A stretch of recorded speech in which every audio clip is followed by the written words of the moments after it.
ايوه يا باشا، مصر هو ده الاهلي يا باشا. هو ده الاهلي.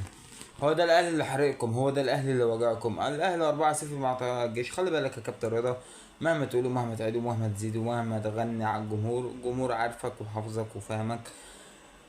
فانت حرام تعبت، انت تعبت من مهاجمة الاهلي، فخلاص بقى قلت ما بديهاش بقى. نقول شوية كلام حلوين بما ان ده كسبان 4-0 الراجل. كولر ما كانش عاجبك. كسب 4-0. الشناوي ما كانش على هواك. صد ضربة جزاء يا كابتن. صد ضربة جزاء. طاهر محمد طاهر ما كانش على هواك برضه، جاب جول. يعني انت فاهمنا يا كابتن رضا.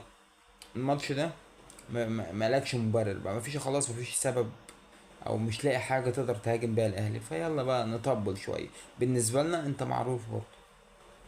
فطبلت ما طبلتش، قلت ما قلتش، انت بالنسبة لنا كابتن رضا يعني. فاهم انت كابتن رضا. كابتن رضا اللي بيطلع على التلفزيون والكلام ده، مش كابتن رضا اللعيب.